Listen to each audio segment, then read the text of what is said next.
Cocaine in my nose, got rose in my cup, though. Started climbing my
phone, she got me locked in on cup, though.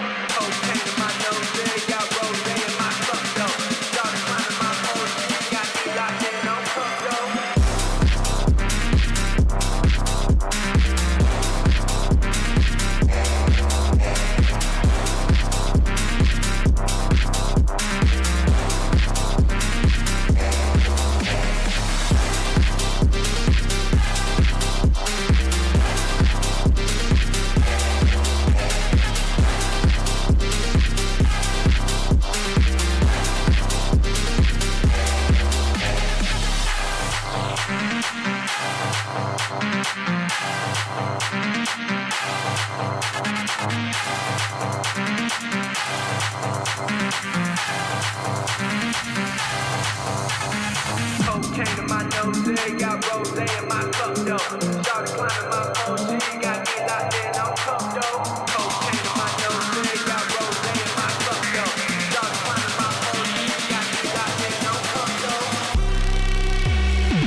PSGL, George Morgan here and Jack Pinnett.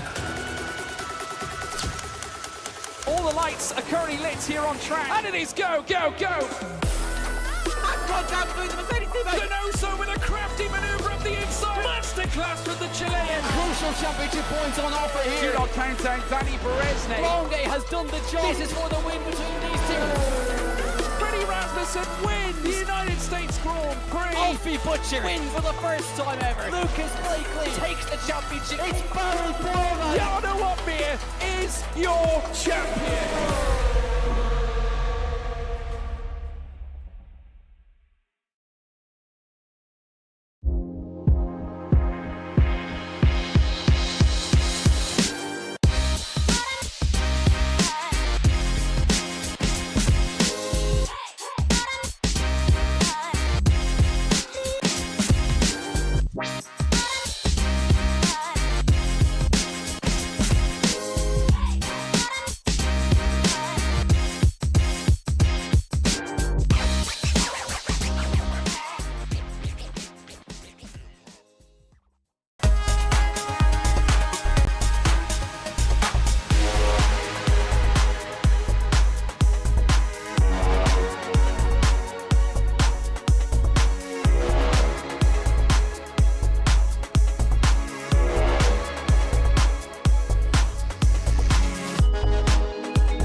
And a big good evening, ladies and gentlemen. Welcome along to PSGL. It is the PSGL Season 37 F1 Championship, and we're here live from the Red Bull Ring in Austria. What an absolute cracking first two rounds we had here in this championship, with an obscene ending in Miami. I unfortunately missed them both, but the man alongside me did not, and he was there at the peak of the action. It is the fantastic Mr. James Head alongside me for this evening. James, it's safe to say this has started really well. It has started really well indeed, yeah. It was 500th of a second covering the top three. Final corner move by Cameron Dowd. ERS played into his absolute hands. Right at the final couple of corners, right at the death of the race, he had 20% more going on to that final straight, and that's why he took the win last time out. And it was just one of the most unbelievable races I think I've commentated on. It was a bit sketchy. There's a few steward reports coming through. There's one noticeable position change as well within the top eight, but plenty of action happened here, and Austria will deliver, and hopefully it delivers for us, because it's an Irishman and a Northerner in the commentary box tonight. Yes, as you can see the results on your screen now, it was the double podium for the McLaren team, which they'll be very happy with, I'm sure, and then it was Rayan who split them, but it was Cameron Dowds who took the win ahead of Rayan in second, Shizou Tom in third with Leonardo in fourth, and it is Luca Riapasa, I should say, ahead of Ryder Dahl in 6th, Ryan in 7th, ahead of NLR Alpha Gully in 8th, or Matteo then in 9th, with Max van der Geest in 10th position. That shapes the championship up nicely, but there is one name that is sort of cementing himself near the top, James. After that win in Miami, it's a nice lead for Cameron Dowds. I wouldn't say comfortable, but after 2 rounds of a 5-point lead in PSGL, you're going well. Yeah, 5-point lead, I think, honestly, is really good from Cameron Dowds' perspective. Obviously, on 21 points there. Renz Thomason not here tonight in second on 16. Matteo third, the Italian stallion, on 15 points. Cameron Dowds' win, I think, really showed why he is the top, possibly on console, possibly as well in PSF1. Looking through the rest of the field, though, Ryan there in 4th, Danny Van Roysen there in 5th, at 13 and 11 points respectively. Tom, who I'm going to back for pole position here tonight, in 6th. Leonardo 7th, then Zozo, Max van der Geest, and then Alpha Gully rounding off the top 10. Luke Papazza, Rodadal, Ryan, Brando, and Volakongan have all scored points so far this season. 2 winners in 2 different rounds. Drivers are about to go out on track. You can see already quite a few of them want to get on with things. So I think it's time to go straight to qualifying. Yes, it is. It is a perfect time to hit the track, and we will do so now, of course. Unfortunately, we're still in the F1 World Car, folks, so we don't have the colourful teams' liveries on. We certainly still have colourful liveries nonetheless, but we are getting ready to go for this first lap in qualifying. You'll see a bit of ghosting. That's because collisions have been turned off. There is no slipstream shenanigans. It's simply a test of pace. Who can put the quickest lap in? You'll be on pole position, and it's the championship leader, Cameron Dowds, who we are looking at first. Heading up through the Nicky Lauder curve, turn number 1 and 2. Qualifying, maybe not his expertise. He's usually a man you can look for in race trim, but it's a very close Austrian circuit, always qualifying usually very close. It is a test of who can get under that flat mark, whether it be a 2.0 flat on previous games, 3.0 flat. We'll see some interesting times. Make sure to get your vote in as well on the stream chat poll and get your thoughts in there throughout the evening. Me and James will be having a look at the stream comments, and we'll be reading out the best thoughts. But in terms of a banker lap for Cameron Dowds, it's not been too shabby so far. No invalidations, so that's always a big plus. Yeah, definitely so. On a 44.2 in the middle sector, really on it. Actually, Cameron Dowds on this lap now, coming through the right-hander now, turn number 8, up the hill now and towards turn number 9, and then into the Red Bull Mobile curve at turn number 10. Cameron Dowds looking very, very neat, coming through the right-hander, turn number 9, nearly hits the pit wall, actually. Facing the pit wall through turn number 10 on the run to the line, 103.5. Expect lap times to be quicker. Zozo comes in quickest. Tom there stays quickest for now. Tom out on top, Zozo second, Cameron Dowds in third. If Tom could stay there, that'll be brilliant. Yeah, problem for Dirk. He's made a mistake heading in towards the final corner, very similar to what Cameron did. Luca Riapasa has gone quickest so far in the session with a 103.4. Brando flying heading into that middle sector as well. One of the reserve drivers this evening, Damien, has gone to 9th. Ryan has gone quickest of the times. TF10 Ryan, very quick in a 1-lap pace around here. Narrowly lost the Austrian Grand Prix in F2 last season, but he did take pole position, so keep an eye out from him. He's beaten by the very speedy Danny Van Ruiten, who goes quickest of the order. Brando goes into 10th, although he was very slidey on the road, so might have to get a little bit of a late setup change in. Giovanni jumps up to 5th spot, the young Dutchman as well improving. He is beaten by Alpha Gully, who goes to 3rd. We've got 16 times on the board so far. Hazard, the Norwegian, won't be setting one. He's invalidated on his time, as has last season's race winner, Roy Matteo. He won't be putting in a lap here in the banker, and neither will Ryder Dahl. They're all invalidating. The very, very pink car of Ryder Dahl won't be putting a time on the board. But top 14 separated by just over half a second. We said it would be close, but that is almost taking the biscuit. It's almost taking the biscuit indeed, but then again, it's Austria, it's qualifying. I'm not entirely surprised by how drivers have actually taken the session so far. Danny Van Ruyten is a very good name to have up there. I think he's recently signed for Shazoo, if I'm not mistaken. Rayen there in second alongside him, and then Alpha Gully. So it's a bit of a Shazoo sandwich at the top end here with PSF1 so far. Speaking of Shazoo, Joel's just joined the chat, so that's why I mentioned it. Danny Van Ruyten, though, out on top, Rayen in second, Alpha Gully in third. Looking throughout the field, though, Cameron Dowd's down in 11th. Ryan potentially a favourite for pole position as well. He's down there in 10th. Dirk there in 16th. And then you've got the Italian stallion, Matteo and Ryder Dahl, who haven't set lap times, along with George Ansell, all invalidating their runs. Matteo especially has been under the cosh, I think, so far this season. Hasn't had the best start of the season as what he might have done compared to last season. And down in 19th position early so far with, 5 minutes gone in qualifying. Yes, there's plenty of time to get a lap time on the board. But Matteo, for me, just seems a little bit wanting for pace so far, especially not having that first run on the board.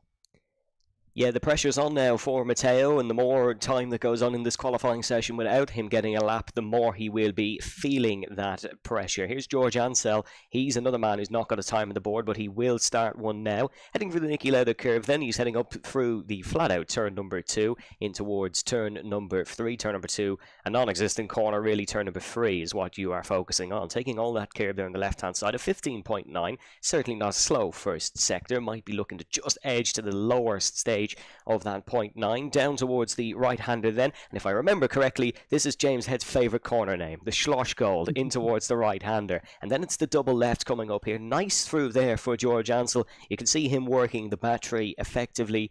And that battery, I suppose, is a big talking point in qualifying now, James, because you have to manage it throughout the lap rather than stick it on hot lap mode and just push the car.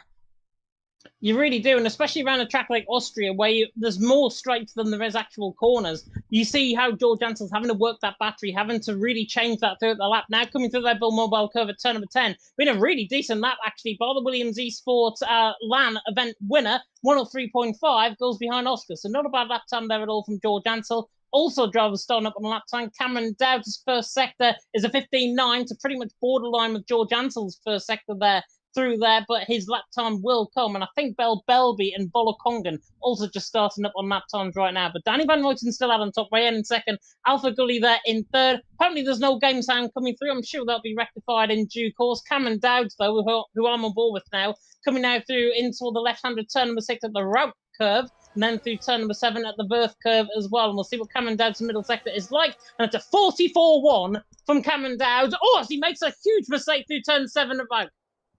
Yeah, big mistake there for Cameron Dowds. He's backed out of that lap immediately. Didn't want to risk his qualifying, didn't want to risk his car. Should be getting a bit of game audio now, folks. Definitely wasn't because I forgot to click the file.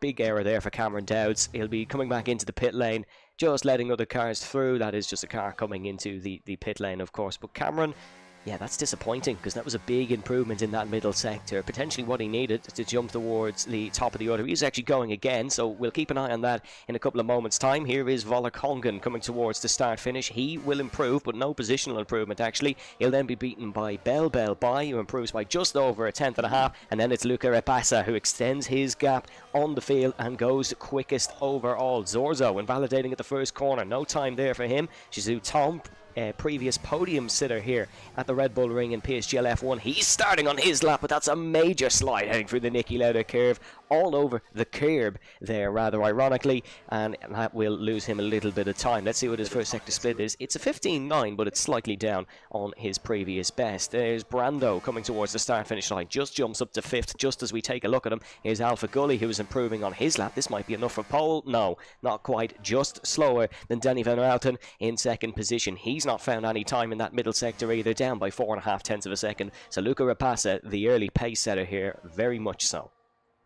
He would have been, but Rayen was up on his lap time, and it was a 1:03.134. So that's what Rayen would have set. It was invalidated, though, coming through turn 6 and 7. That chicane at turn 6 and 7, very, very difficult. Rayen got it wrong. He invalidated on the left-hand side, but that would have been pole position from him. So that is a name to watch out for. I mean, we're talking through this as if it's toward the end of the session. We're only halfway through qualifying right now. Luca Rapata out on top, Danny Van Ruyten in second, Alpha Gully there in third, then Rayen in fourth. Damien, I think, was just on fifth there. Very good lap time from him. 3/10 improvement with a 1:03.319. Brando there in sixth, then Ryan in seventh, Oscar in eighth, Tom in ninth, and Cavano ran off the top 10. Zozo, Joe Jansen, Leonardo, Cameron Dowds, Belby top 15. Bullock and Dirk have got lap times on the board. Dirk out of the 101% rule right now with a 16.5. Then Rodadal, Matteo, and Hazard, who are waiting, I think, to try and get their lap times on the board a little bit later on in the session. Myself, James Head, Evan Dalton alongside me in the commentary box. And Evan, I'm looking through actually at the top 10 right now. Have Shazoo got 5 drivers in the top 10 right now? I think they have. Yeah, it's a good time to be a Shazoo member clicking on the live stream here, because they have got a big percentage of the field here in PSGL F1 tonight. Remember, of course, Danny Van Ruyten was not a member of Shazoo until he took pole in Silverstone in this season's championship, and then the boss men of Team Shazoo decided to put pen to paper very quickly indeed. So he's a member of Team Shazoo as well, just because you don't see the SHZ before his name. He is indeed a part of that organisation. Giovanni not improving on the lap here. He has invalidated it, but a couple of people picking him for pole position tonight. Let us know your predictions in the stream chat, of course, as we are getting into the final stages of qualifying. George Ansel is back out on another lap. He's sort of out of sync with the rest of the drivers, but this won't be any sort of an improvement. He's not pushing in that first sector. Still no times on the board from Ryder Dal or Matteo or Hazara. The previous race winner here at the Red Bull Ring would like to take a win here in Austria. Both himself and Tom, once they won the Austrian Grand Prix, they went on to win the next race in both their respective championship seasons. So winning at Austria may be a good omen for those guys. Luca Rapassa back out on an outlap as well. We can't take our eyes off him. 1:03.2 so far in qualifying, and the quickest of the bunch. But there is 4 drivers within that 1:03.2 bracket, so it is really up to the flip of a coin almost at this point. And there's still 7 minutes to go in the session. Still plenty of times for more laps. Goes to show how hectic this Austrian Grand Prix qualifying can be. Here comes Luca Rapassa then down towards the first corner. Yeah, that's right on board. The current pole position sitter right now runs wide at turn number 1. Surely going to be invalidation. It is an invalidation for Luca Rapata. So that lasted very, very well. About 5 seconds that I rolled on board with him there. But it is still him out on top. Danny Van Ruyten in second, Alpha Gully in third. I was taking a look actually at Belby, who I think is going to be first to come across the line. It was 1600 down through the first sector. Just get the sense that it's actually changing out on track. Cloud cover beginning to build over the circuit might mean he's going to be operating. He has made a mistake, though, through that first sector, and he is 2.5 seconds down. So he's actually not on a lap time right now. I'm not sure actually who is next behind him on a run. Dirk actually is purple in the middle sector. 44 flat through the middle sector from the TF10 man. Now running up the hill in towards turn number 9, and then in towards the Red Bull Mobile curve at turn number 10. Runs wide, though, with turn number 9. Nearly hits the pit wall at turn number 10. Dirk's lap time would have been quicker as Rayen's lap. 1:03.5. Disappointing from him, but that was a very good purple middle sector. If he only got back that up in the final sector and didn't invalidate, that could have been pole. No lap again for Matteo. The former PSGL F2 teammates, both Dirk and Matteo, making mistakes in the same sector. Leonardo comes into the pit lane as well. Hazara was only able to jump up to 17th spot. There was no positional change there for him. Brando almost spinning in the pit lane. Cameron Dowds is down by 0.5 of a second in that first sector. The pressure may be being felt a tad by these sim races here, as Danny Van Ruyten, I believe, has done something, according to James Head. He's a 10th down in the middle sector, but he's looking pretty good, I've got to say, on this lap time. Now coming up the hill and towards turn number 9. Actually invalidates, coming through turn number 9. Ignore me. Yep, that's multiple commentator curses already so far this evening. It's been a cracking start of the stream for us, as Luca Rapassa was up on his time. And there you go again. It's another slide heading through the Worth curve of turn number 7 and 8. This won't be an improvement, because once you make even the slightest mistake on your hot lap here in Austria, it does punish you. The quickest lap in Formula 1 by distance. It's only the 4th quickest, but it is the quickest in terms of lap time. And now the quickest in terms of this session goes to Shazoo Alpha Gully, who beats Luca Rapassa, and the first man in towards the 1:03.1. So he's now the new time to beat. The Shazooman representing technically Orbea. I will get that name right throughout the rest of the evening. Technically representing Orbea. Of course, we don't have the proper liveries on due to the equal car situation, but he's doing that team nicely and putting themselves on pole for now.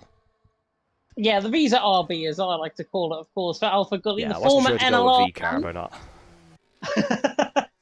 I just go Visa RB and have done with it, to be honest. Alpha Gully, though, out on top. The former NLR man, now, of course, a part of Shazoo. They're in top. Luke Rapata second, Danny Van Ruyten in third. You'd almost think how many times I've actually mentioned Team Shazoo on this live stream, I'd be promoted by them, but I'm actually not.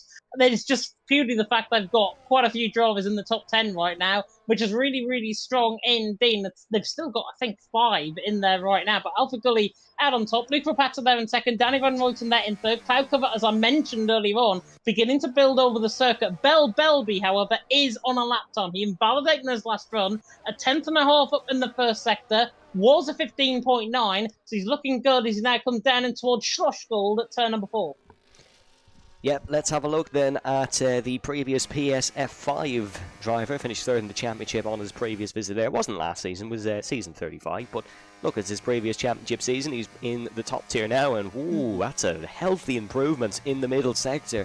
Just over 0.3 of a second. He's just under 0.4 of a second off pole position. So a bit of a push here for the Jochen around the curve and the Red Bull Mobile curve, and it might take a nice hot lap here as the track is cooling. It's a mistake from Belby, and it's that corner that's caused so much trouble here. Didn't actually invalidate the time, but did not get the improvement that he so badly wished. It's only 13 for the TF10 man. Has to weave out of the way of the Sauber coming, or not the Sauber coming through. It's a green car coming through.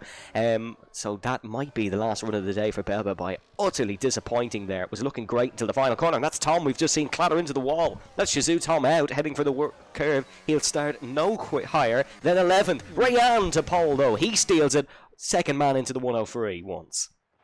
Yeah, really strong lap there from Rayen. Out on top, of course, was out on top in season 36. When we last came here, of course, in Austria. Cameron Dowd's on a lap, Brando on a lap as well. Just try to see who might be furthest on. Ryan's definitely not on a run. Oscar's up in the first sector. He's also down in the first sector. Who is furthest on? Brando, I'm going to go on board with. Who was one of the furthest on, and a green-looking car, pretty much like the Irish hurling final, I've got to say, yesterday. Now coming up the hill in towards turn number 9. Brando in towards turn number 9. Now through the Red Bull Mobile curve at turn number 10. On the run toward the line. Takeover really filling over the circle, but it is an improvement from Brando in the end. 103.2. Cameron Dowd's down in the middle sector, but he can make up the time in this final sector. Flies through the final corner. The Flying Scotsman on the run to the line. Oh, he goes 7th in the end, but he does improve, but only by 0.04 of a second. I was going to say, here's Luca Rapasa, but he invalidated for the final sector again, so it's another last corner blunder for one of the front runners here in PSGL F1. Danny Van Ruyten is on a hot lap as well. He's just heading up towards turn number 3 of Remus. Let's see what the first sector split is. He's down on his time, but it's not by an awful lot. There is only oh, and there we go. That's an invalidation. Heading for the right-hander for Danny, and that's an awful place to do it. You don't often see it through there, but that might just be costly. Or Matteo, last season's race winner here, went to 10th spot on his hot lap. It's not ideal, but it's a lap on the board for him. Zorzo won't be setting a time on this occasion. He's invalidated his lap time. He's currently 12th, does technically have time for one more go. Keep an eye on Giovanni as well. He is rounding in towards the middle sector. We'll keep an eye on his sector split, and Ryan doesn't take the start-finish line. He pulls into the pit lane and will now retire. What's the middle sector looking like for Giovanni? Big improvement there. Just under 0.2 of a second for the Dutchman heading in towards the Jochen Rindt and Red Bull Mobile curves. The corners that have caused all the trouble so far tonight here in PSGL F1 qualifying for the Austrian Grand Prix. Giovanni flying through here in towards the right-hander now. That is all okay. That's cool for him. But is it enough of an improvement for Giovanni? He'll only jump up to 7th. Maybe a bit disappointing for him, but that's way higher than he started. Here is Damien coming across the start-finish line. No positional improvement there for him, and a sign of disappointment as he spins after crossing that start-finish line. And there are not many actually on a run. I don't think everyone apart from Dirk maybe is on a run. Dirk's actually coming through the final corner now at turn number 10. On the run toward the line for the TF10 man. Can he go quicker? Probably not. He goes 10th in the end. Same lap time as Cameron Dowd. So very good lap there by Dirk. Matching Cameron Dowd's there. I think Zolza was down off a lap. Everyone has finished. That's the end of qualifying. A very lackluster end to that qualifying session as the rain now falls out on track, I believe. Rayendo out on top. Alpha Gully in second, Luke Rapata in third. So the top 3 that remain there from 5 minutes ago within at the end of the session have remained there right at the end, and Austria comes back to bite very late on for these drivers.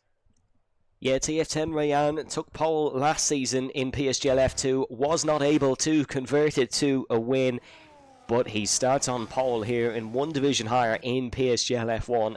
And what an order that is for the race. We've got a bit of a grid shuffle. Championship leader Cameron Dowds is down in 9th. He will look to improve from there. You have Danny Van Routen, the opening race pole sitter, down in 4th spot. He'll look to improve from there. You have more drivers down the field. Or Matteo down in 12th. We're running through the full order in a couple of moments, folks. But the rain just arriving at the wrong time for these drivers. They might have likened it to arrive about 5 minutes later. It seemed like the optimum track conditions was with about 5 minutes to go. But here's your full results then for qualifying for the Austrian Grand Prix. It is TF10 Rayan who takes that pole position with a pole time of 1:03.148. Then it is Shizu Alpha Gully in 2nd with Luca Rapassa in 3rd. Danny Van Routen in 4th with Damien Curelli. Apologies, I've probably butchered that. In 5th, TRT Brando in 6th, ahead of ETA Giovanno in 7th. Then it is Shizu Oscar in 8th, ahead of Championship leader Cameron Dowds in 9th. Dirk in 10th, just behind Cameron, based on the fact that he set that lap later. And Elor Ryan in 11th. Or Matteo 12th, and it is Ryder Dal, Zorzo, Tom, George Ansel, Belbel by Volakongan, Leonardo, and Hazara. Folks, we will have a short commercial break now, and then we'll be back to preview the Austrian Grand Prix.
And welcome back, folks, to PSGL F1. We have a brief floppy restart now, which gives us time to debunk that qualifying. As James pointed out in the commercial break, it was quite close between a lot of drivers.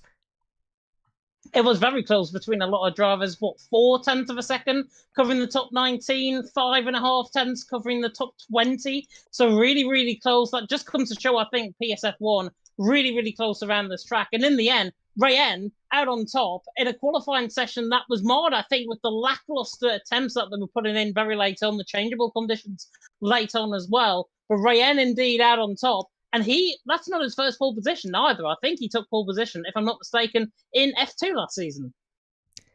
Yes, he did. Took 2 poles in F2 last season, did Rayan, and he's taken one here in Austria. Did take a win last season in F2 as well, around Interlagos, which some people like to say is a similar circuit. It's a short circuit that's great for overtaking, so hopefully we can see some fabulous overtaking in the race. We'll get a look at the weather conditions as we load into the lobby. Some drivers prefer dry here, some prefer wet, but either way it is bound to be a fabulous race. Let's talk a bit of strategy then, James. There's sort of different ones available to play with here. The drivers can kind of go for the hard first or then maybe the medium, but it is of course the traditional league racing one stop.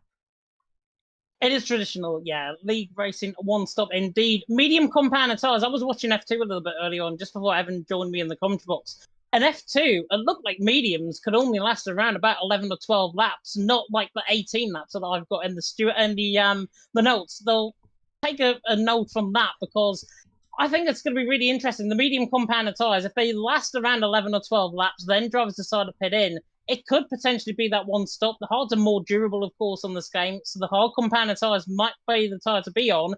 However, those starting on a set of hards can last that longer, maybe for a set of softs towards the end of the race. Soft compound tyres, I'm imagining, will make around about 7 or 8 laps, and then we'll see drivers either pit in at the start of the race or try and make it right to the end. But it's going to be really interesting. Strategies are going to be everything around this track. ERS management going to be everything around this track.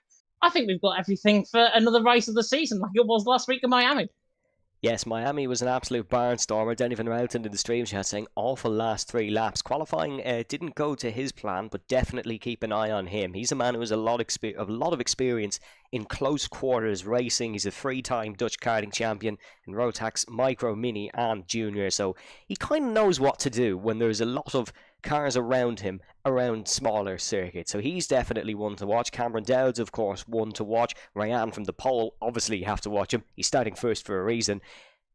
But James, who is your one to watch? Who's your prediction to win this race? I'll give you my one to watch. I think Matteo is going to be a one to watch. Further down the field, he qualified, 10th, 11th, somewhere around that 12th position, actually behind Ryan. So I think Matteo is going to be one to watch. If I'm a betting man, and sometimes I am, for the win, I am going to go for somebody that's not even there in the top 5. I am sticking by my man. I just think ERS management's going to be different level. I'm sorry, Cameron Dowds. Ooh, so James predicting Cameron to go 2 from 3 here in the PSGL F1 Championship. His ERS management is really good, and you need that around a track, especially like the Red Bull Ring. Speaking of the Red Bull Ring, then, it's a 5.31 kilometre circuit, 2.683 miles. It does have 10 listed corners. And it was designed by Herman Tilke, or at least the updated version was. About 32 gear changes a lap for a Formula 1 car. That'll differ in league racing because some people like short shifting, some people don't. It is the second highest elevation change in Formula 1. It's second to Spa-Francorchamps, of course, with 63.5 metres. It's 600 metres above sea level in a forest, which means, James, sometimes we can get a little bit of rain. We can get a little bit of rain. Judging by what I saw at the start of the restarted lobby, it's not going to rain at the start of the race, unfortunately, which I think is really good for the drivers and really good for you guys at home, because we want the best action here. We want everyone to be on an even playing field. That's what they're going to get if it is dry to start off the race. But you mentioned that.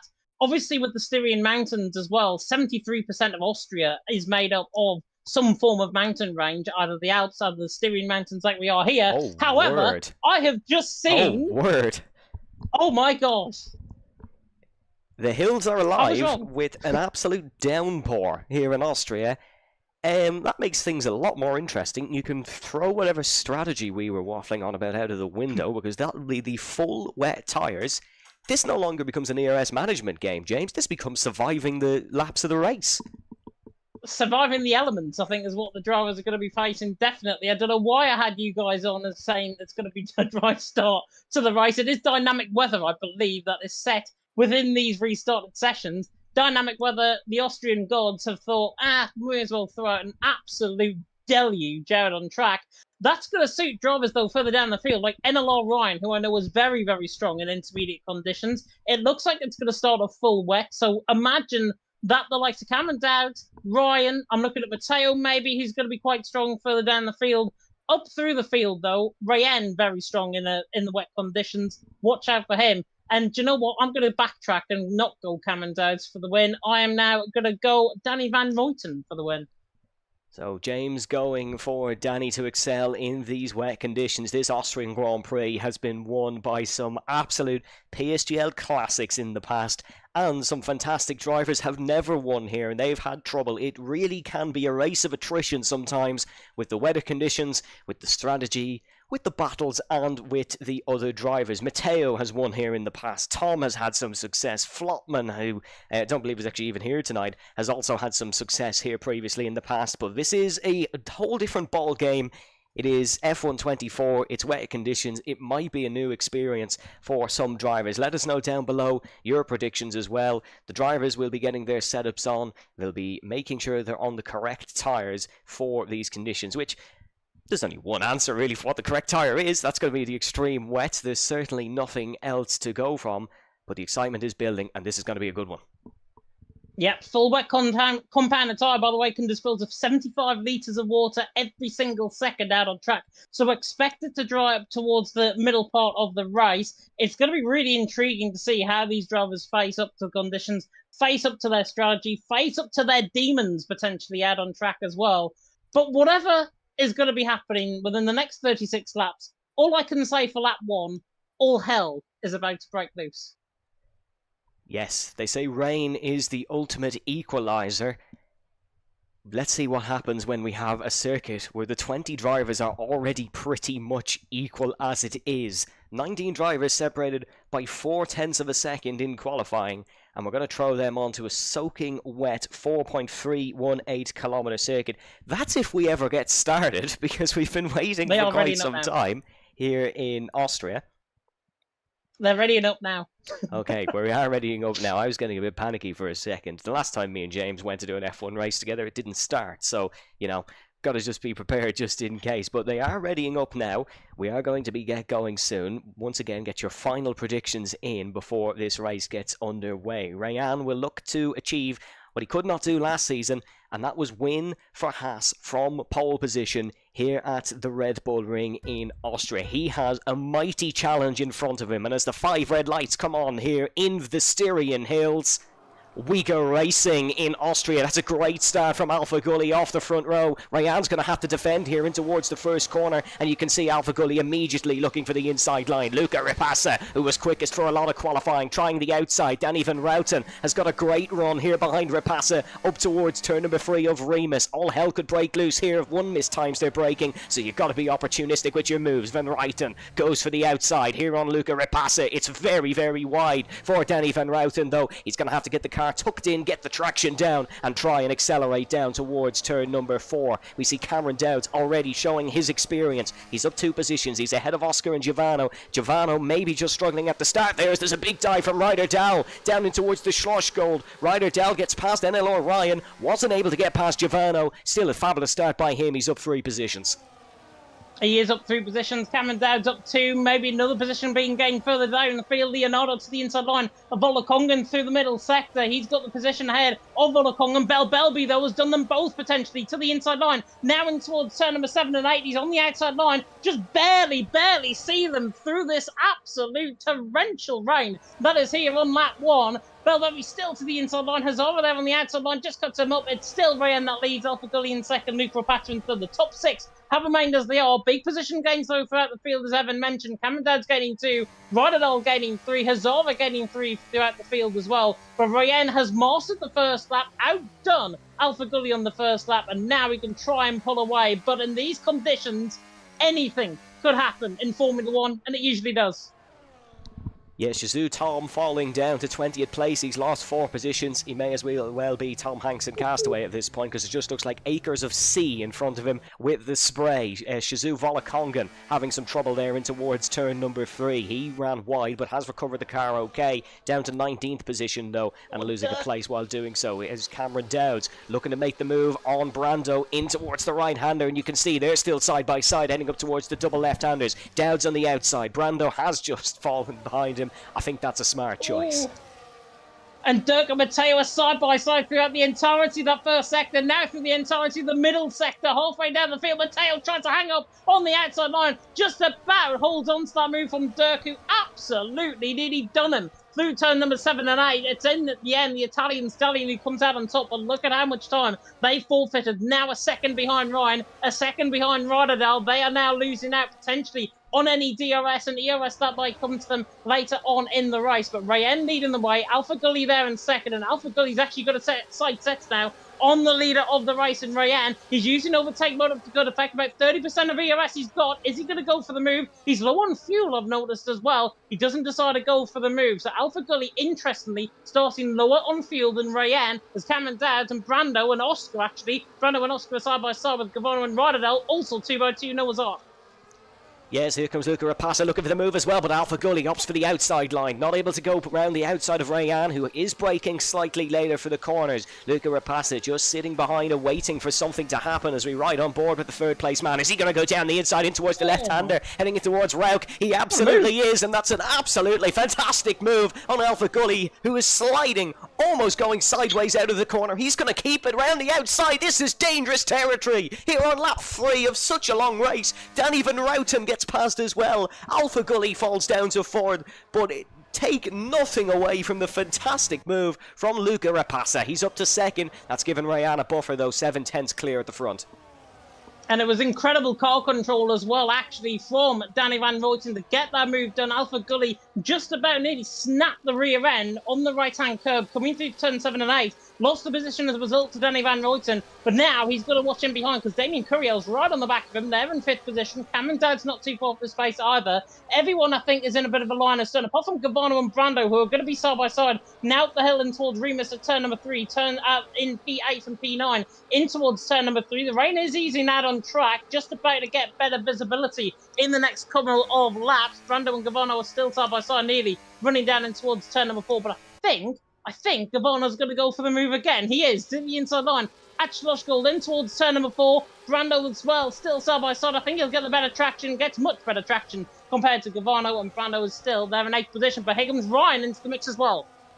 Yeah, NLR Ryan looking to get involved with this battle with TRT Brando and ETA Giovanno. It's like a race of the E series here. All the esports teams going at it in the middle sector at Austria. Lap number 4 of 36. Probably the longest 4 laps of some of these drivers' league racing careers to get their cars, or more so boats at this point, around the circuit. Giovanno 9th, Ryan 10th, Brando 8th, so they'll stay as they were. Ryder Dahl looking to get involved as well here in the backpack. Keep an eye on Ryder Dahl, a Swedish driver, of course, so he is good in these conditions traditionally, or certainly from what I've seen of him, he's always been up there in wet and windy conditions. It is a horrible evening here in Austria, and these drivers are feeling it in the cockpits. There's a lot of spray, but still some of them going for moves. Giovanno being one of them, and as I say that, he backs right out of it. Matteo, though, lunged down the inside, almost making contact with NLR Ryan in front. He's looking to try and capitalise on a slow exit for Ryder Dahl. Ryder Dahl, though, makes amends, gets a much better exit at turn 3. He'll stay in 11th for the time being.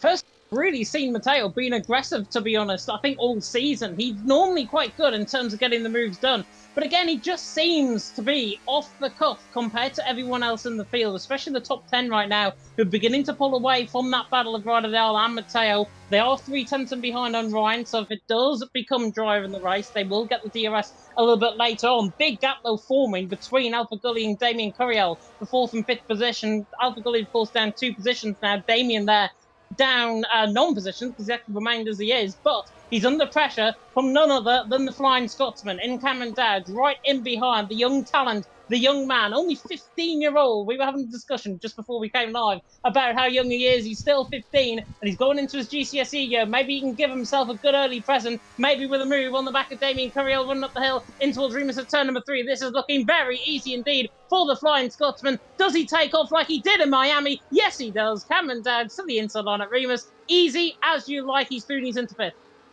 22nd of July, and James Head is mentioning GCSEs, by the way, Cameron. Wasn't me, but Cameron Dowd's making a great move down the inside of Damien. Too cool for school, as he might...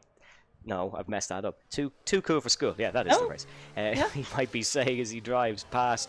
Cameron, of course, a hotshot prodigy for as long as we can remember, going back to season 29, where he won the F5 Championship, being commentated on by a prepubescent Evan Dalton. You can go find that one if you want, folks. But lap 6 out of 36, he's getting into his flow nicely, starting to find some time and starting to close in on Jizu Alpha Gully, who wasn't able to recover from those 2 positions lost, but he did keep with the train, which is also important. Very slidey heading through the Jochen Rindt curve, though, so going to have to be careful of that. Some of these drivers might have optimized their race setups for drier conditions, as they maybe are expecting it at a later point, so that might be why you're seeing some drivers struggling. Luca Rapassa, not struggling though. He's right on the back of TF10 Ryan here, and might just fancy a move in towards turn number 3. On the battery button here, tucked into the slipstream of Ryan. Inside or outside? What's Rapassa's choice? He's gonna go for the inside line here, looking for Ryan to outbrake himself. That gap was closing though. Had to hammer on the brakes, lock the fronts just a little bit, but had to make sure there was no damage going on board his automobile. Will stick behind for the time being, but that allows Danny Van Routen to attack. Watch out for the rain, though. Beginning to ease out on track, and it's definitely going to be intermediates not too far away. Within the next 5 laps, I would say, the intermediates are going to be had out on track. Drivers who decide to pit in early might think about pitting in early and getting that big undercut, but the rain is definitely easing off out on track, much lighter than normal, and if they do transition onto that intermediate compounder tyre, it's going to be 25 to 30 litres of water a second that it's getting disposed of. And actually, already, Evan, I can see coming up the hill, Luke Rapata eyeing towards the pit lane there, Danny Van Ruyten right on the back of him. Everyone, I think, is going to stay out for now. However, further down the field, we're going to get a pit stop, and it's Ryan who's going to come in first. So NLR Ryan into the pit lane. Rain beginning to ease off. Dry line technically forming through that final sector. But Ryan into the pit lane. Matteo was also in. So watch out for them two. Are they going to go on the set of inters? Yeah, Matteo usually very crafty with the strategy. He was taught by Bas Bremer back in the F2 days on when to pit, when not to pit, and he was always a man who was up there on his strategical calls. He's one of 2 going for the Pirelli intermediate compound of tyres as they feel they'll cut through the water nicely. Here is F4 Zorzo, who's under pressure from TF10 Dirk, Brando and Giovanni still side by side and at it. You can see Giovanni in the red and black. It is Brando in the green and blue. They should be back in their normal liveries hopefully by next week, folks, into their team, so we can tell you who is teammates with who. But for now, all Giovanni cares about is overtaking Brando. He wasn't able to do it on this time again. Zorzo side by side here with Dirk. They battled many a time here in PSGL, and they're going to go at it once again. Leonardo going to try the outside here, trying to do what Danny Van Ruyten did on Shizou Alpha Gully. Oh, look at this, keeping the car in the red machine. That's ultimate bravery in the wet conditions, and it's going to pay off nicely because it's a tank slapper by Dirk heading through the water offline. That'll allow Leonardo through. This is going to allow Shizou Tom through as well, and as you can see, Dirk just flings it around the outside as they're all heading into the pit lane. Dangerous territory there, but they've all come out unscathed. They're coming into the pit lane, but Ryan is look at Tom! advantage.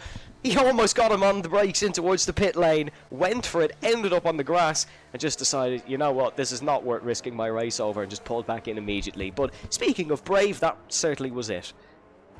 Yeah, that was definitely it from Tom. He has to try and do something. Purple final sector, by the way, from Ryan. Eaten into that advantage on what Hazara was. It was about 13 seconds the last time I saw. It's now only 10 seconds. So Ryan is catching hand over fist. The inters are much better. I am absolutely clueless as to why half the field has decided not to pit in, get a double stack going on. They will only lose, maybe 5 or 6 seconds out of that. It's more, you're losing less time than you are in a double stack than you are going around for an extra 2 laps potentially on a full set of wet compounder tyres. So I am absolutely fathomed as to why they are actually still staying out there on that full set of wets. However, drivers are now going to be coming in, so they are pitting in this lap time around. Danny Van Ruyten in, Rayen in, Alpha Gully in, all in for them now coming into the pit lane on lap 9.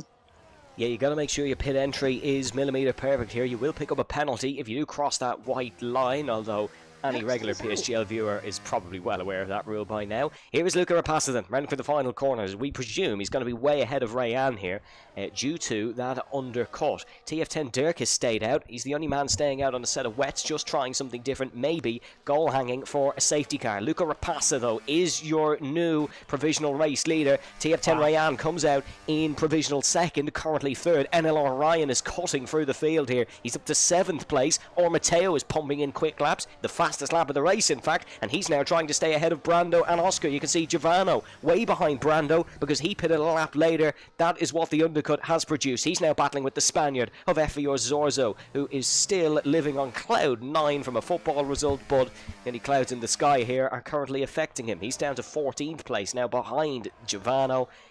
I tell you what, it shuffled up the order a little bit, that, James, and Dirk is playing a bit of an interesting game here, but if a safety car came out, it would pay off nicely. It would pay off nicely. However, I don't think there's going to be a safety car coming very soon indeed. He's going to decide to come in the pit lane, which I think is the sensible thing to do, because otherwise he's getting caught hand over fist by everyone else in behind, and it'll just hold them up, and we all know what will happen then. All hell will break loose, and Louis Dupont will be in my DMs a little bit later on. But Luca Rapazza leading the way, Rayen in second, Danny Van Ruyten there in third, Alpha Gully in third, Cameron Dowds there in fifth, it'll be, as he now comes into the pit lane. Luca Rapazza actually setting the fastest lap of the race so far. Ryan is the big gainer out of all of this. He pitted in perfectly, I think, actually on his run. He's only gained 5 positions, but at 5 positions, he was down in, 13th, I think? So he's actually gained 7 out of everyone else. So Ryan is the one to watch out for. The NLR man there in 6th, the rain continually starts to ease off, so we are not too far away, maybe, from dry conditions. If I'm a betting man, I say we're going to go dry by around about lap 25.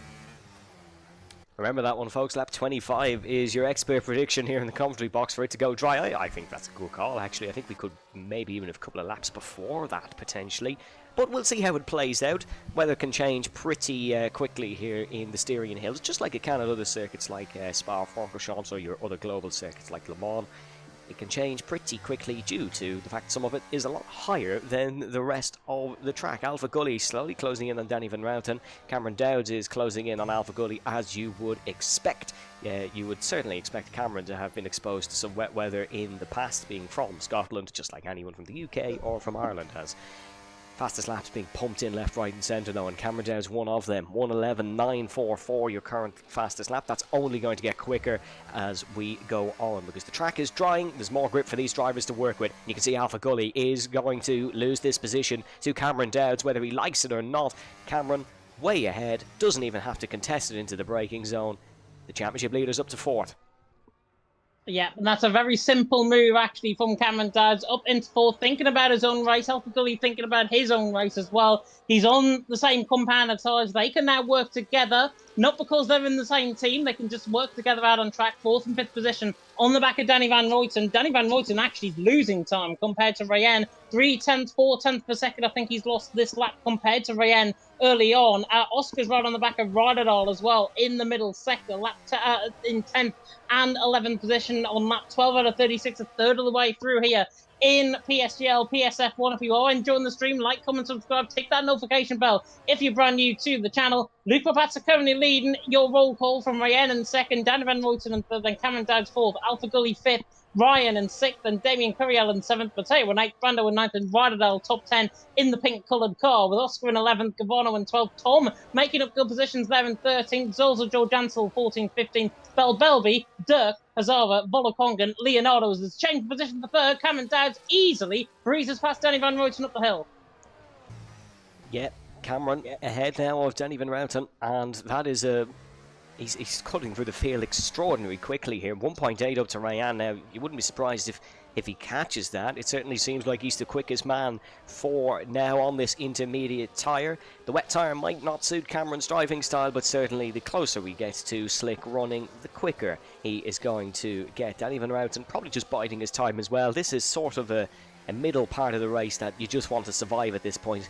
I think all 20 of these drivers are well aware that there's another pit stop in this race for a set of slick tyres, and anything could happen with that. A safety car could come out, you could be held up with a double stack. There is still a lot of parameters that could affect the outcome of this Austrian Grand Prix, but we're 14 laps into it, and it is Luca Rapassa who is soaring at the front here, James. It's the fastest lap of the race for him.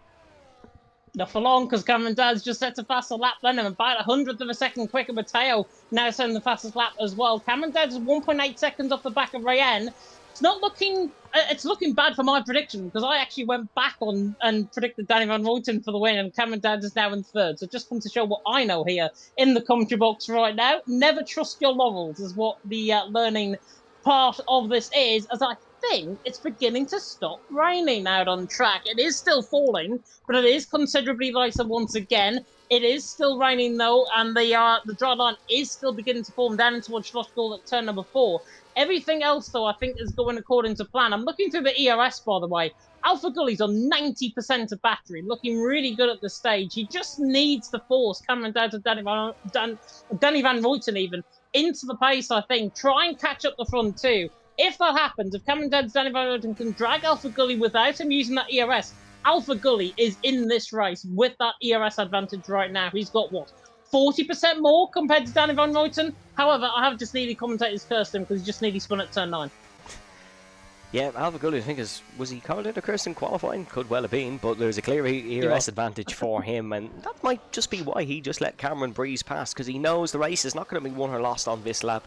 it's certainly going to go right down to the wire, this one. Hazara has picked up a free second time penalty. I believe that's his second of the day. He's won a free currently of penalties, including Leonardo and George Ansel, who is down in 15th. George Ansel and Danny Van Routen, teammates, of course, so a bit of a mixed bag for the, in quotation marks, Red Bull drivers here tonight.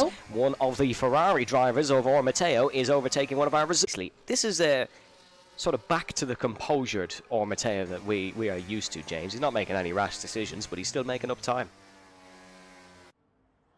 Yeah, definitely not. He's up into 7th position after I probably ratified him a little bit earlier on in the session, to be honest, after calling him that he's not showing as pace as what he is. But now he is. He's up into 7th. This is the Matteo that we like to see. He's still a little bit way off, though, the top 3, and indeed the top 5 for that matter as well. He's got 2 seconds behind now on the back of the Alpha Gully, Danny Redmond and Cameron Dowd's battle. He's 2 seconds, he's just 0.5 of a second off Ryan. And if I'm in Matteo's shoes right now, I'd actually go for this move on the back of Ryan, try and force Ryan to get them up, because they're both on the same tyres, they're both on the same strategy. You may as well try and work together somewhat to try and counter each other and therefore catch the front 3 ahead. Cameron Dowds, Danny and Alpha Gully there in 3rd, 4th and 5th. But it remains to be seen whether they decide to work together or not. They are 2 very astute drivers, very, very good when it comes to driving as well. As we see position change further down the field, George Ansel through on Bell Belby into 15th position. Gap for the lead though, Evan, just beginning to be whistled away. Luca Rapazza leading by a second. Rayen there in 2nd, but at what cost? Rayen has got 5% less ERS than Luca Rapazza right now on 30%. Luca Rapazza there on 48. And if you're experiencing streaming issues right now, Evan was coming through a little bit TARDIS-like on my end, so hopefully it's not freezing, and hopefully we are back. No, we're all good. I got it fixed while you were talking there. Oh my goodness me, that slide for Rayan. Wow, that is a save and a half. That's one of the saves of the season. He's got it all on the wet part of the curb, heading through the Jochen curve, and somehow still pointing in a straight line. Stream issues are fixed, but we might need a change of clothes for Rayan after that one. My goodness me. Yeah, definitely so. Goodness me. He's very lucky. He's actually only lost, what, 0.2 of a second after that? So Rayen's actually a very, very lucky man there out on track. They're in 2nd position. Cameron Dowd's now within a second and a half. And that'll just buoy Cameron Dowd on even more, I think, in this race. Oh, it's Alpha Gully nearly has a spin. Coming up the hill through turn number 3 at Remus. Gets on the traction very early, coming out of the corner. Side by side, though, in the background between Ryderdal, Gavano and also Brando. Brando through on Ryderdal. Gavano could get both of them, though. Into the inside now at turn number 4. Schlossgold just about forced of the line. Gavano there to the inside on Brando. Oh my god, nearly squirreling the car through. Ryderdal was forced off track there. Brando and Gavano went outside by early on. Ryderdal fighting off Oscar, trying to go around the outside of Gavano. He gives and takes for this position, but in the end, Brando gives and takes him back. He's into P9, but at what cost? Because Gavano now getting caused by Ryderdal and Oscar in behind. This is a battle that has spawned from absolutely nothing. Oh, you can see how close Giovanno's getting to Brando as well. He's probably a little bit sick of that rear wing in front of him because he's been parked behind Brando for quite some time. And we can just see here, Brando going for the defensive line. There's a bit of contact between the two. Wheel banging, potentially heading up the hill in towards the Nicky Lauda curve. Giovanni now going to try and utilise the battery to get past Brando in towards turn number 3. His previous attempts have all been in the middle sector. He's going to go for a move now in towards the first. Outside line for Giovanni. Inside line for Brando. Ryderdal looking to lunge them both. And Ryderdal's looking to get involved here and get past Giovanni in towards turn number 3. He has got past Giovanni, but he's got a very poor exit. This is going to allow Oscar to potentially jump in as well. Heading down towards turn number 4. Brando ahead of Giovanni. Battle not over just yet. Ryderdal trying the inside line. Wasn't close enough. Oh, Brando's gone deep. Brando's gone deep there in the foreground as well, because Gavano's now right alongside him once again. Now coming in towards turn number 6 at the route curve. But I think Brando's just going to get out on top. Gavano, though, tries to outdo him around the outside with the traction. Traction is OP, according to Gavano, it seems. Around the outside of turn number 7 through Birth Curve, and he does it. Brilliant move by Gavano, gets the job done, right down that side by side with Brando. It's like Hunty now on the M5 right now, coming up the hill, in towards turn number 9. Ryderdal through and he's into 10th. Brando there in 11th. Oscar trying to get through in that as well. Brando's lost 2 positions for the price of 1. He might even lose 3, because here comes Oscar now to the inside line. In towards turn number 1, the Norwegian. Now trying to look for the move on the back of Brando, but he can't find the move stick for now. running up the hill and towards turn number 3. He's got another chance at this Zozo Tom on the back of this battle as well. Here comes the overtake mode from Oscar, now trying to get the move done on Brando to the inside line, in towards turn number 3 at Remus. Brando nearly locks up into the back of Rodadell on the left-hand side of the track, and Oscar now tries to get the traction down, can't get the traction down. If I was him, I'd sit him behind. Brando through, and he's in for 11th, Oscar there in 12th. Manic, as here comes Zozo into the mix as well, to the inside of turn number 4. Here can I have a go, says Zorzo. He wants to get involved in this fight. Oscar, oh, what a slide from Zorzo. What a catch as well. He's trying round the outside in towards the double left-handers now. This is where Giovanni got the move done. So the Spaniard is looking to follow suit. Oh, my goodness me, is that a slide? Heading out of the corner, this car, which I know looks like a McLaren, but Zorzo not driving for the McLaren team, is all over the circuit, and he's doing a mighty fine job to keep it there. Is that a pitter, actually? Is that Brando into the pit lane? It is Brando just sliding his car in, potentially for a set of the slick compound tyres. We're going to have to keep a keen eye here. Zorzo follows suit, so both are into the pit lane. Zorzo, yep, that's a 10 seconds for speeding into the pit lane. You could see that as it happened, just way too late on the brakes for a wet pit lane. And you can see it's a hard compound tyre for Brando. We're on to slicks here, James. Cameron Dowds as well is on to the podium rostrum further because he's up to second.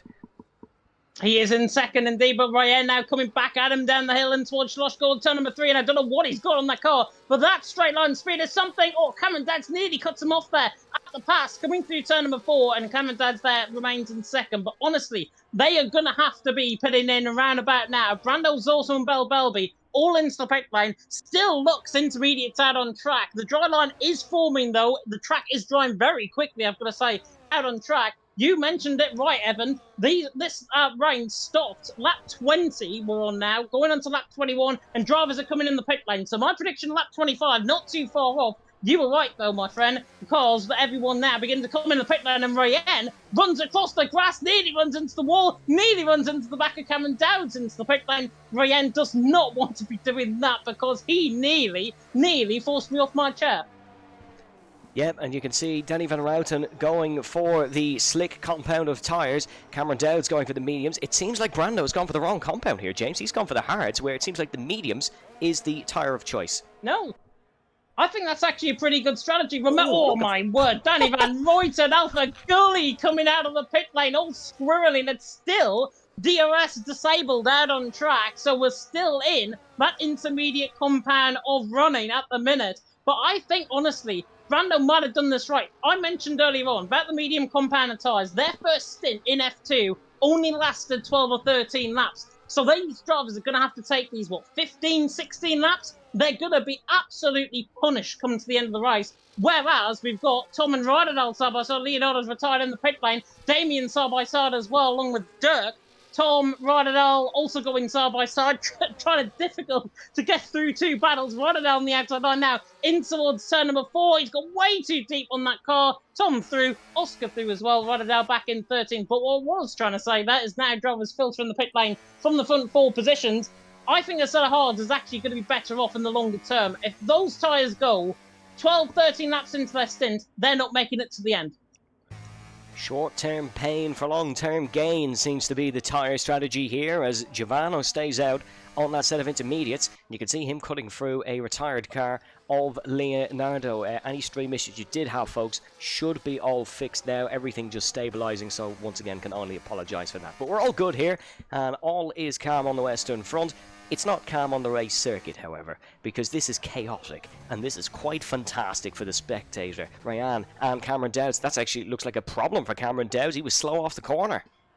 Oh, yeah. Not sure what happened there. I'll come to that pretty much the same as you did, and Cameron Dowds there now has got 7/10 per second to the back of Ryan. Is it maybe, though, to charge his battery up so he can have a go with him maybe up the hill and towards turn number 3 next time around? He's got 40% more EOS than Ryan right now. So Cameron Dowds, not sure if there was an issue, a slight issue there, maybe a TB turning off or something. But he's now back in sync, back on the back of Ryan, and Ryan just made a mistake there as well. And now, with Giovanni coming in the pit lane, this will be for the battle for second. I think Cameron Dowds has been cheeky here, personally. I think he's going to have that going towards turn number 3. My word, he's nearly losing control of the car through turn 9. The bane of every sim racer's existence, the TV auto shutdown. Oh, that is a problem that everyone hates. Giovanni into the pit lane, he's going to lose a lot of time, but put a fresh tyre towards the end of the race. Let's keep a look at the Flying Scotsman then. Up towards turn number 3, I should say. He's tucked into the slipstream of the Polster Rayan. It's a healthy margin up front for Luca Rapassa, but whichever driver has the pleasure of hunting after him here is yet to be decided. Bell by setting the fastest lap of the race. That fastest lap at time is just going to cut down now from lap 23 to lap 36. We might even see a couple of drivers pitting for softs to go for it. Here comes Cameron Dowdston going for the inside line in towards the Schloss goal. Rayan on the outside is not going to fight this one too much as Cameron slight slide on exit, but still A-OK, and he's ahead. And Ryan has just produced the switchback of the century and behind on the back of Matteo. Matteo, you go flying back to Italy, I think, after that filthy move from Ryan. Throoney's into 6th. Matteo there down in 7th. DRS is finally enabled out on track. It should have been enabled a long time ago. Cody's clearly catching up. Virtual Burt Monitor could be catching up as well if a safety car does come out on the circuit. But Luke Rapata leading the way. Cameron Dowds in 2nd. Rayen there in 3rd. Rayen now on the back of Cameron Dowds, 4 tenths per second and behind Danny Van Ruyten under pressure from the Shazoo man of Alpha Gully. Ryan, his former teammate in NLR, is running behind him as well in 6th position. So this could get pretty dicey up the hill between two battles. Rayen getting Cameron Dowds first and foremost. Alpha Gully getting Danny Van Ruyten like taking candy from a baby. Rayen Throoney's into 2nd. Alpha Gully Throoney's into 4th, but he looks very deep into the brakes there. Runs wide, pretty much Charles Leclerc style, and now Danny Van Ruyten and Ryan, who's got the overtake mode on and could have a back run. The Cameron Dowds is back through on Rayen. Now to the inside line comes Danny Van Ruyten on the back of Alpha Gully. Show each other the door. Ryan gets through on the inside line. Beautiful move by Ryan. Don't know who he thinks he is out on track, but my God, this is filthy. Ryan Throoney's into 5th. Yeah, I think we have a new king of the switchback because that was Ryan just sneaking through. Danny Van Ruyten and Shazoo Alpha Gully got all close and personal in the braking zone, and that allowed the green machine to nip through. But Alpha Gully's going to try. He's going to go this into the Jochen Rindt curve. This is brave. Is it brave or is it too brave? No, it isn't. It's a perfect equation for Alpha Gully, who gets the job done. Dirk has had a problem. There's 2 cars gone around, Hazara and Dirk. So it seems like the 2 previous F2 drivers have both had some trouble. They had their blows in F2. They've had a blow here in F1 as well. Rayan now going for the move once again on Cameron Dowds. These 2 tripping over each other is costing them in the long run because Luca Rapassa is able to catch up the road. The only thing is they're not fighting each other. Oh, so Matteo! a bit of DRS tricking. Oh, look at this in the midfield. Oh my God!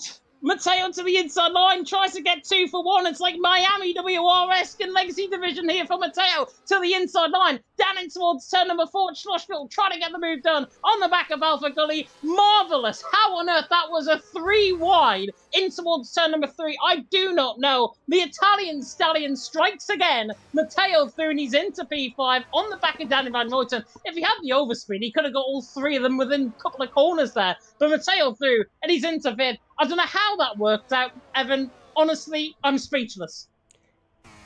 He took 5 wins in season 36, he took 5 wins in season 35, and you don't take 10 wins in 2 seasons without being able to make moves when it counts. Any allegations that Matteo should fly back to Italy are out the window because he is flying here in Austria. Now, next in front is Danny Van Ruyten for him, and he's going to look to try and catch and distinguish him before Alpha Gully passes him. Cameron and Rayan once again swapping at the top of the hill. I do now believe that is tactical between those 2, and a bit of DRS and slipstream swapping. Up the hill, there's no dramatics on this lap, but they could well be waiting for one more corner to go. Matteo has got an extreme launch compared to Danny Van Ruyten, and he's up and into 4th place. Is Alpha Gully able to capitalise on that slow run for Danny? He isn't, just a little bit too far behind. NLR Ryan not able to get the move done either on Alpha Gully, so despite the theatrical performance in towards turn number 3 in the last lap, we've only had the 1 change here on the next one. Lap 26 out of 36, it is Luca Rapassa who still leads, but all the action is this battle for 4th place. I think Luca Rapata, honestly, if there's no safety car VSC intervention, I think Luca Rapata's got this. 4 seconds clear. With what, 10 laps to go? The only thing that can go off is his tyres, but he's got a lap fresher than Rayen, a lap fresher than Cameron Dowds. That will amount to about 5%, I think, in terms of tyres. Might not seem like much, but around a track like Austria, it definitely matters. Luca Rapazza leading the way, 4.1 seconds. Ryan and Cameron Dowd are knocking 10 bells out of each other like it's Rocky 5 or something. There is a retirement, that is Tom, into the pit lane. So that's a disappointment from the man who I predicted for pole position, ended up 15th in the end. So just comes to show what I'm doing in terms of the National Lottery numbers tomorrow. Luca Rapazza, though, leading the way. Cameron Dowd in second, Ryan in third. Because Ryan and Cameron Dowd are swapping constantly, Luke Rapazza's just allowed that to get away. 3.9 seconds. Absolute control over this race. Cameron Dowd and Ryan and behind. It's the battle for the podium that we're going to have to ride on board with. It's Gavano forces the move on Damien Carriel down towards turn number 4. Yeah, Giovanni making the move stick, and I tell you what, he's been a driver involved in a lot of battles here this evening. Is Giovanni was promoted halfway through last season, and he's driving like a man who wants a promotion again halfway through the season. Fortunately, he can't get one because he's in the pinnacle tier now, but he is driving to impress with some overtakes. He's certainly impressing us watching in the booth and those watching at home. Cameron Dowd's fastest lap of the race. Is it over just yet? This race is not over until that checkered flag falls, and they've caught about 4/10 of a second now to Luca Rapazza. Just as Cameron gets a grasp of that purple lap time, Ryder Dahl is going to take that one back. Here's Danny Van Routen going for the move on Matteo once again in towards the hairpin. Van Routen on the inside, the Italian of Matteo on the outside, and you can see this is getting argy-bargy. This is getting close as they have wheel-to-wheel contact at the apex of the corner, but the fight carries on. They're not wounded just yet. Van Routen looking for the move on Matteo in towards the right-hander, and the Dutchman, the karting sensation, is going to get the job done on Matteo in towards turn number 4. An exquisite move on the current champion. What a job by Danny Van Routen. But keep an eye on the two behind. Ryan and Alpha Gully are going at it and throwing punches at every single opportunity. Here comes Ryan looking to do the exquisite move that Alpha Gully pulled off earlier in towards the Jochen Rindt curve. Alpha Gully's wiser to it though. You're going to have to do a little bit better than that, he says. Alpha Gully remains in 6th. And the sun now beginning to burst through the clouds here in the Styrian mountain range here at the Red Bull Ring. Luke Rapazza still leading the way. Cameron Dowd and Ryan are beginning to work together, beginning to close that gap. So it's not over and done with yet. 3.5 seconds the gap, but it's still a big margin to try and gain as Alpha Gully nearly bump drafts Matteo up the hill and towards turn number 3, rear end the backside there of the car in blue, in towards turn number 4, in towards turn number 3. Cameron Dowd's back through on Ryan down and towards turn number 4 at Schlossgold, even before he gets to the corner. He's got that move done. Matteo now on the back of Danny Van Routen. Everything beginning to settle down. There was another battle, though, going on further down the field. And Zozo on the back of Bell Belby. 12th and 13th position. Zozo through and he's into 12th. He has got left side end plate damage on the car, so I wonder if he's been carrying that potentially from when he came in the pit lane. As Alpha Gully and Matteo were side by side, coming through the left-hander now, turn number 7 and 8, having to jump literally hand over fist here to try and get the move done. In the end, Alpha Gully there in 5th, Matteo there in 6th. Alpha Gully was on a very good amount of ERS. Matteo now has got 3 times as much as Alpha Gully right now. Matteo is just going to be leaving Alpha Gully in his wake up and towards turn 3. Yeah, Matteo knows how these F1 races can be decided. Alpha Gully, a new kid on the block, being promoted from F4 last season, was impressive at times in that F4 campaign, don't get me wrong, so he's a man who certainly does know what he's doing. All 20 of these drivers do. Fortunately, we only have 18 for the time being, as Tom and Leonardo will not make lap 36 here in this one. They are both retirements from this Austrian Grand Prix. Here comes Alpha Gully once again, looking to get past Danny Van Routen in towards the right-hander. He's now up to 4th. Can Matteo capitalise as well down the inside of the Dutchman? Yes, he certainly can, or he's certainly going to look to, but it looks like there is no move on, and this is going to allow Ryan once again to get the exit off the Schlossgold and to go down the inside in towards the left-hander. How have these guys not made contact yet? This is crazy. 2 into 1 brilliant. usually doesn't go unless you're one of these PSGL F1 drivers. They're showing why they are the creme de la creme. Ryan, I think, has been smartest out of them all, to be honest. He's not putting his nose in where it matters, to be honest, and that is the contact that would have been made between Matteo and Danny Van Routen. And now, both of them coming back to Ryan gives Danny Van Routen actually the trying grasp to get away. They're up in 4th position. Alpha Gully there in 4th position. Danny Van Routen there in 5th. Difficult because they're both in the same livery. Run up the hill and towards turn number 4, turn number 3 even at Remus. Gavano there making the move done and get Damien through turn number 1. I think Ryan now on the back once again. Matteo and Danny running down the hill in towards turn number 4. Ryan has got very good amount of EOS. Doesn't want to use up too much. Could be 3 wide down in towards turn number 4. Danny Van Ruyten makes the move done on Alpha Gully. Alpha Gully now has to switch back on the outside line. Matteo there in 6. Ryan likes this move in towards turn number 6 sometimes, but in the end doesn't, as now comes through the Pirelli curve at turn number 6, or the route curve as it's now known, now in towards turn number 7 at the vert curve, and in the end, just about Danny Van Ruyten cuts off Alpha Gully at the pass. Yeah, Alpha Gully actually nicked the back of Danny Van Ruyten as well, so there was almost one of the cars gone round. This, I tell you what, this is madness. There's almost too many of them. There's no bit of breathing room for the drivers. They can't even do 1 or 2 corners without having a car down there inside. They are being worked here, and there will be a lot of tired arms and legs after this race. Slide heading in through the Niki Lauda curve for Alpha Gully. He knows that one little mistake like that will invite the 2 cars behind him to go for a move, and the 2-time PSGL champion of Mateo is going to do it. It's 3 wide in towards turn number 3. Insane how they've all come out of that one unscathed. Mateo's got the better traction. No, he hasn't. Alpha Gully has. So he will survive. Is Mateo still going to lunge down the inside? He's no choice. The attack is the best form of defense. 3 wide for the 2nd time in succession, and once again they come out unscathed. League racers cannot race side by side. We once heard you can get rid of that opinion. This is truly magnificent.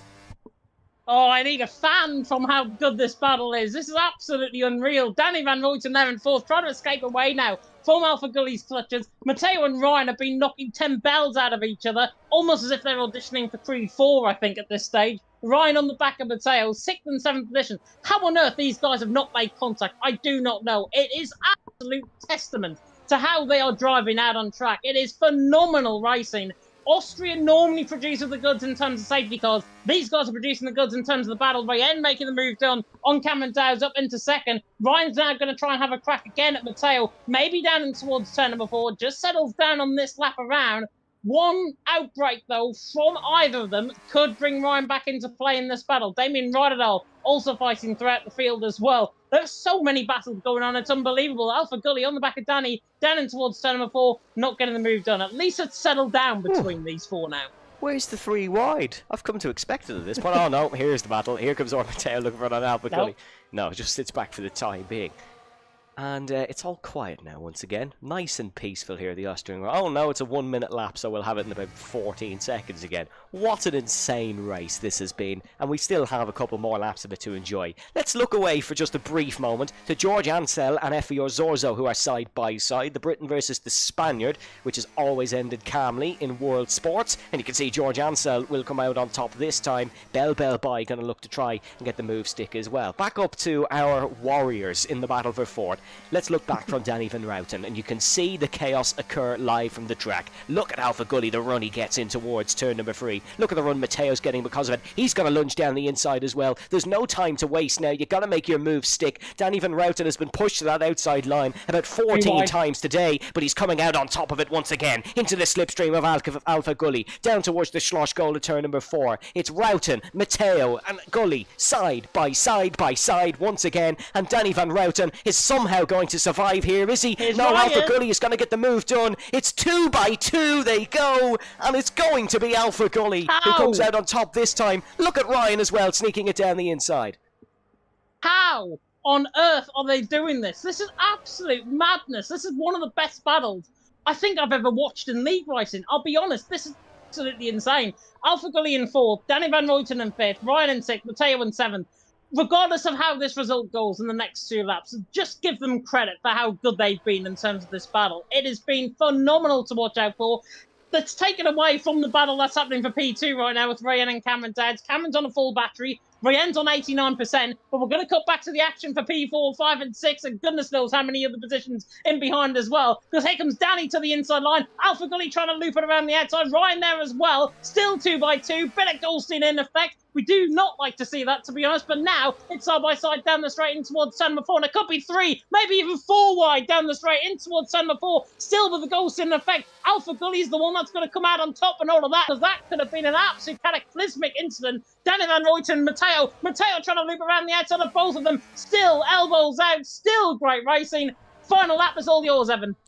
Yeah, you know that these guys are good when even the desync isn't putting them off the road. The thing that has plagued PSGL from start to finish. These guys have broken the laws of Codemasters. It's the final lap of the Austrian Grand Prix. Where do you look? There is miracles happening on this circuit from start to finish. Cameron versus Rayan for second. Van Routen, Matteo, Ryan, and Alpha Gully in the battle for fourth, heading up the hill once again in towards the right-hander of turn number 3. We'll keep an eye on the top two. They're making contact up the hill. Rayan and Cameron Dowds looking to go side by side. Van Routen is ahead of Alpha Gully and Matteo here, so it looks like Danny Van Routen, if he can survive, will remain in fourth. Here's Cameron Dowds, the championship leader, is just ahead of Rayan. They make contact at the apex, and they're wheel banging their way through the corner. Alpha Gully goes for the move. There's a front wing chipped for him. He's lost his bit of carbon fibre at the front of the car, and that's going to cost him and be the cause of his demise. Cameron Dowds is ahead of Rayan. We haven't mentioned him, but he's coming through the final corners. It is Luca Rapassa, and the Dutchman who got promoted from F3 last season. He wasn't able to win there, but he'll win here at the pinnacle. It's a PSGL F1 win in season 37 for Luca Rapassa. Cameron Dowds will come home second and extend his championship lead. Rayan third, and then it is the 4-horse race for fourth, which will end Van Routen, Matteo, Ryan and Alpha Gully. And then it's the unmentioned who have still been battling. And look at this, it's a track race to the line between Damien, Ryder and Oscar. Snatches the last points paying position due to a penalty count for Giovanno. Take a bow, PSGL drivers. That was pure magic. That was absolutely insane. Honestly, one of the best battles I think I've ever had to bear witness to. I thought last week was good in terms of Miami and that 3 wide that we had into the final couple of corners. That battle for fourth is probably one of the best I've ever seen in league racing. I'll be absolutely honest. Yes, there was that little bit of contact, that front wing chip there for Alpha Gully, but to hell with that. Honestly, that was so insane. It takes away so much from the dominance that was Luca Rapazza's performance. Luca Rapazza, absolutely insane. The ET8 man getting the win out on top. Cameron Dowds, in the end, in second. Thank God I didn't pick him for the race win. I'm very thankful that he finished second, to be honest there. Rayen there in third. Danny Van Roten in fourth. Take your hat off to every single one of those drivers. Not only with that battle for P4, but also with those guys out on track who are battling further down. One of the most insane races I think I've ever seen in Austria. Yeah, and would you believe all 4 of them, we're actually not even going to be able to hear from any of them because none of them finished in the podium, which goes to show how they were fighting for P4. They're actually all even arguing as well, would you believe, which just goes to show that the fight still continues off the track. Unfortunately, we're not going to hear from Rayan, but we will hear from Luca Rapassa and Cameron Dowds in a couple of moments' time. Cameron and Igor Beaver already in the waiting room. He wants P1 even for there. But take a bow, Luca Rapassa. You are a PSGL F1 winner and can lift the trophy right now. He can indeed, and it's a phenomenal win from his perspective as well. And in the end, what turned out from an absolute deluge into a dry ending of that race had it all. It was absolutely brilliant. It's Luca Rapassa in the end who was out on top.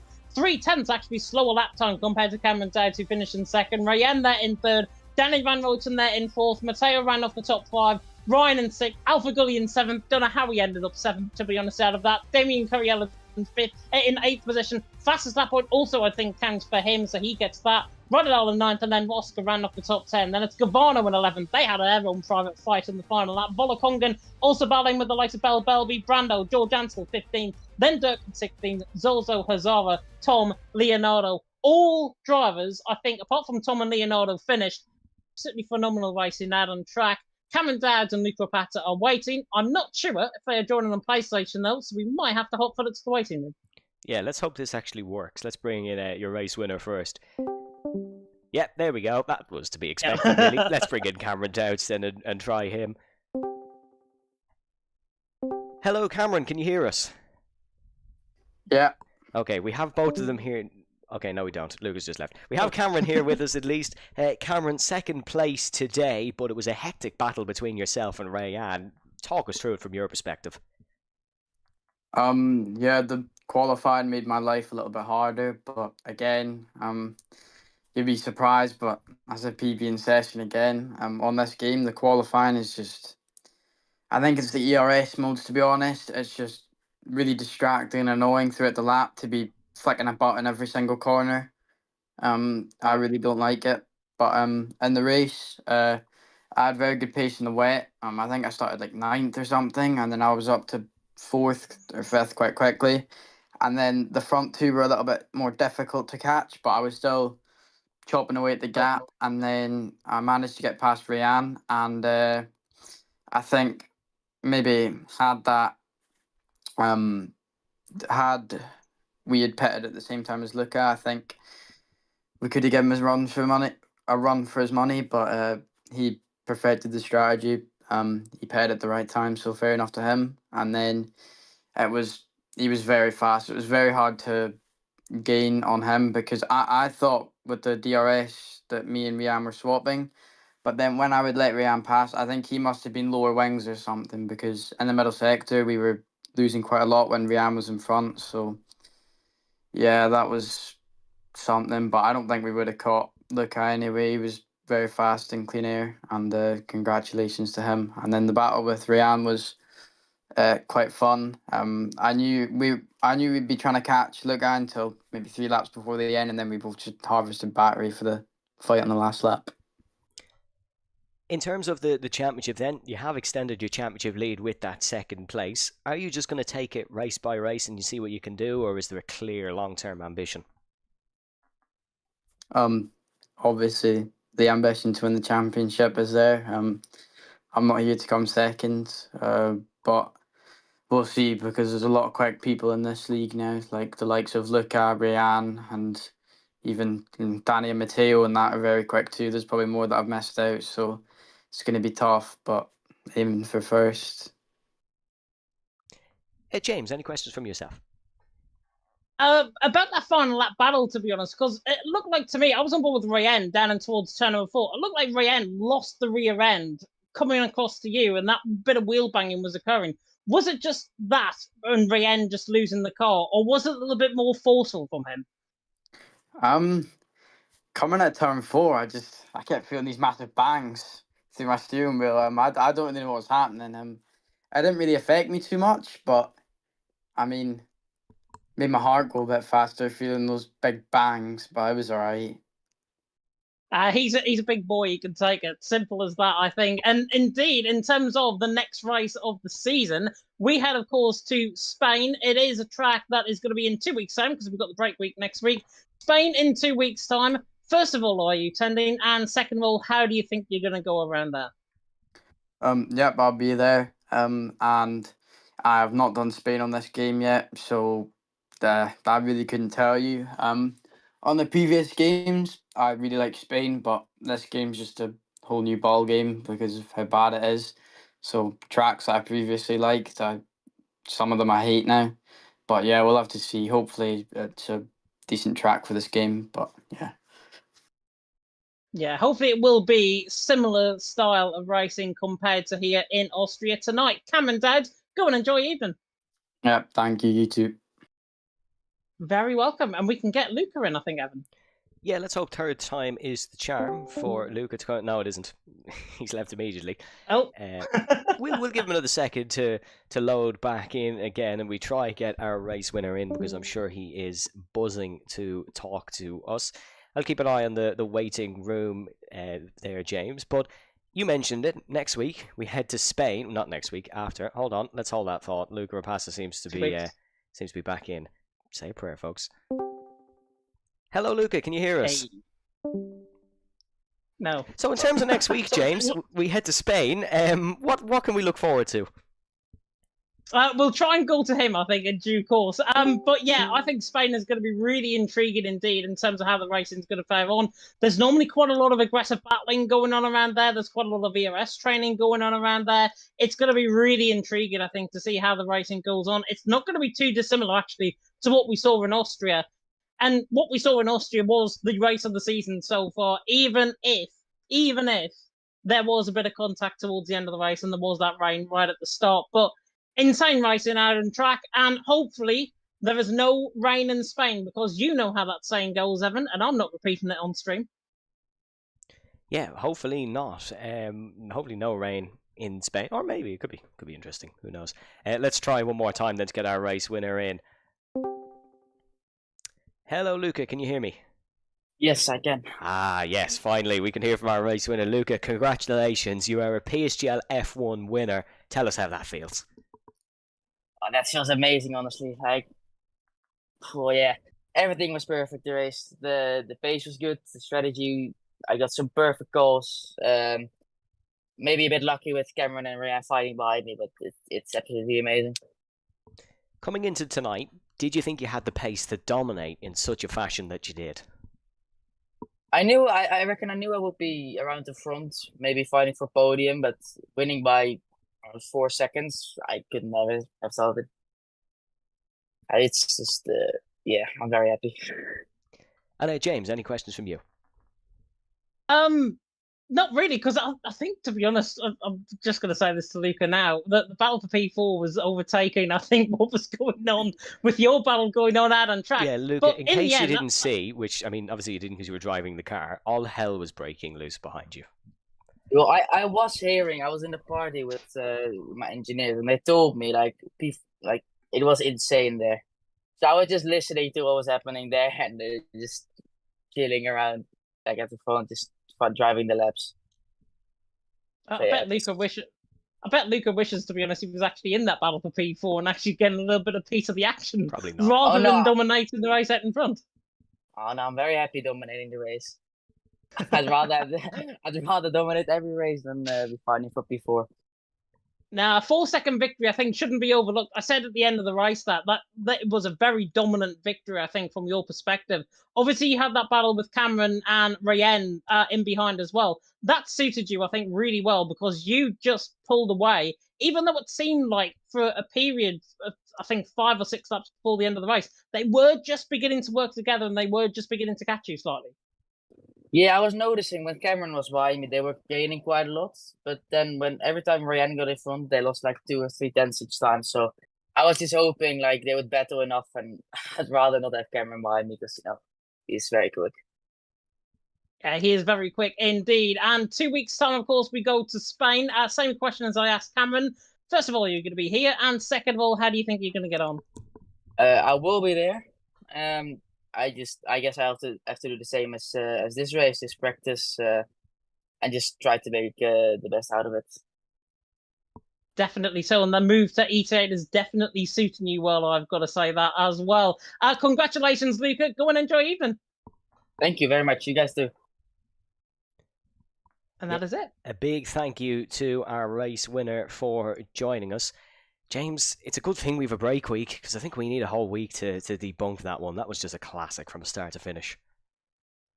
It was a classic. I think Silverstone, that last lap move from Rens Thomason, that absolutely brilliant last lap battle that we had in Miami, this just tops the whole lot. And I mean, it was a battle for P4, but it was still a battle for points and still a battle for will and for ways. It was just absolutely insane. Doesn't take away the fact how Luca Rapata dominated that race. It was a 4-second win in the end over Cameron Dowds, who's arguably one of the best drivers on console, and Rayan, who's also arguably one of the most up-and-coming stars within PSF1 that we've got this season. So it's really, really suited Luca well. It suited the battles for P2 and 3 well. But of course, we've got more action to come. Not this week, but indeed in 2 weeks' time in Spain. But I'm sure they want to hear from Sim Racing Centre and from GT Omega about the information. Yeah, they probably would do. And we're also contractually obliged to do that. But you definitely don't want to miss it, folks, because if the first 3 races of this season's PSGL F1 Championship have shown you anything, it's that maybe any doubts that sim racing was gone as a spectacle, maybe they've all gone away, because this was nothing but entertainment tonight. It was a pure showcase of driving talent, and I think for some drivers, maybe such as Cameron or Rayan, tonight's result could bode nicely in long-run championship challenges, because they got the consistent points, they stayed out of trouble, and they got a good result.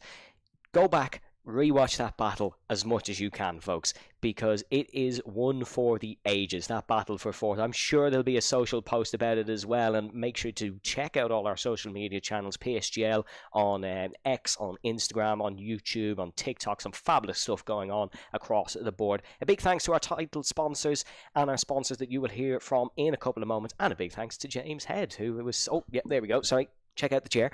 A big thanks to James Head, who's alongside me as well this evening. It's a pleasure to be back for myself, and it's a pleasure to have PSGL back on your screens every single week. We'll catch you in Montemelo, Spain, folks, for the Spanish Grand Prix, but it's over and out from here at the Red Bull Ring. Stay safe, stay well, and we shall see you next time.